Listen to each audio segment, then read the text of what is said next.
माय माऊली नमस्कार. 18 पुराणातील एक पुराण श्री ब्रह्मवैवर्त पुराण महात्म्य कथासार अभिवाचन करत आहे. अध्याय 24. प्रथम श्री विष्णूला नमस्कार करून प्रारंभ करते. भाग 59.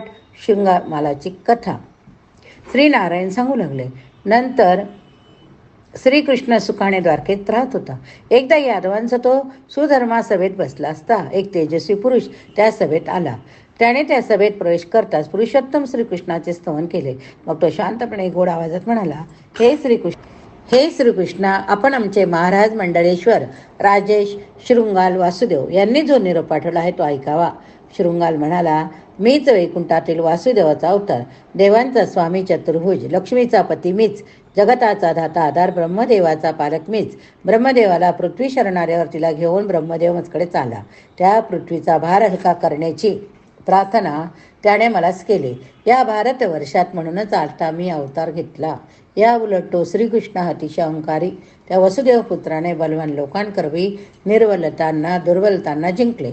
तो अतिशय धूर्त असलेला श्रीकृष्ण स्वतःलाच ईश्वर समजत आहे. नाना युक्त्या करून कपटी कृष्णाने भीमाच्या मदतीने दुर्योधन, जरासंग, बक अशा दुर्बल असुरांना ठार केले. तसेच अर्जुनाला हाताशी धरून त्याने द्रोण, भीष्म, कर्ण असा वृद्धांचा नायनाट केला.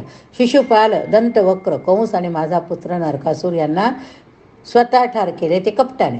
धर्मयुद्धात काही त्याने त्यांना ठार केलेले नाही. तसा तो लहानपणापासूनच कपटी, अधार्मिक, पुतना, कुब्जा अशा स्त्रियांना ठार केले. तर मथुरेत गेल्यावर साध्या कपड्यांसाठी त्याने एका धोव्यांना प्राण घेतला. तो बिलकुल अशिष्ट आहे. शिष्ट पुरुषांना तो धोका देतो. माझ्याकडे पहा, मी मात्र हिरण्यकश्यप, हिरण्याक्ष, मधुकैटभ अशा दैत्यांना जे ठार केले ते जगाचे रक्षण करण्यासाठी. कारण जगाचे रक्षण करणे माझे काम. मीच ब्रह्मा, मीच विष्णू, मीच शंकर, मीच जगाचे पालन करतो, मीच जगाचे अर्धालन करतो. सर्व राजे म्हणजे माझेच अंश. निर्गुण प्रकृतीच्या आणि निसर्गाच्या पलीकडे असलेला नारायण भगवान म्हणजे मीच. लाजेने, कृपेने किंवा मित्र बुद्धीने हे भद्राचा तू माझ्याशी युद्ध कर. जे काही आजपर्यंत घडले ते घडले. मला माझ्या दूतांनी सांगितले की तू माझा अहंकारी झालेला, म्हणून तुला ठार करणे हे उचितच. जो नेहमी ताटपणाने चालत असतो, कुणाचेही काही ऐकत नाही, त्याचा निपात करणे आवश्यक. राजाचा धर्म, त्यातून मी तर शंख, चक्र, गदा धारण करणारा विष्णू.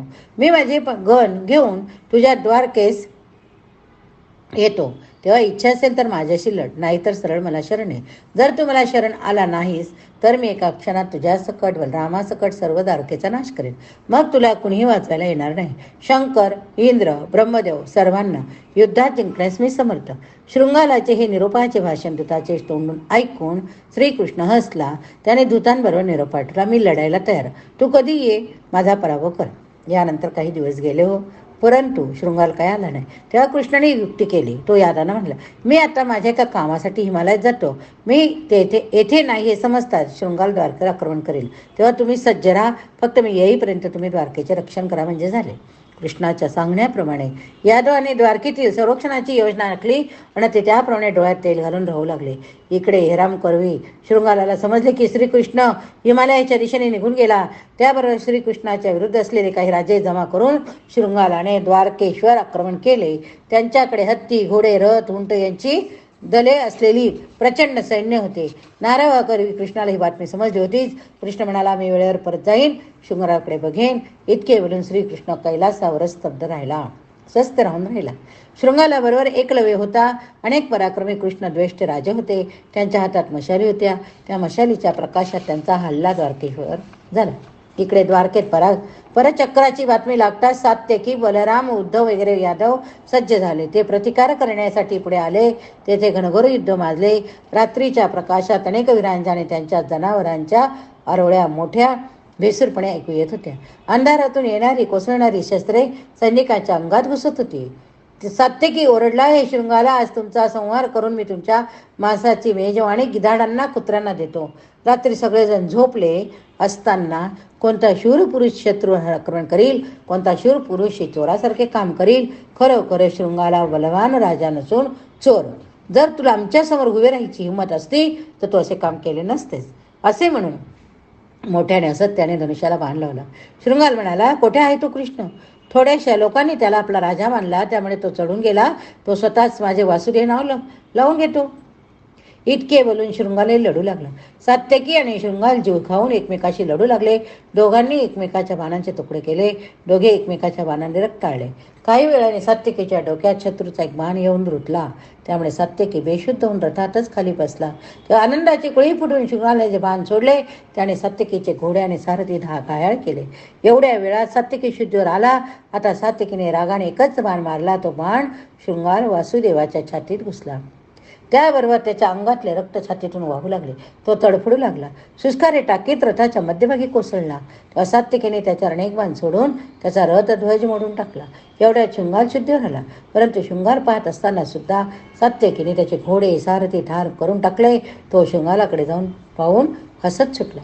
सात्यकीचे बाण शृंगालाच्या चारही बाजूने खरेदी करू लागले.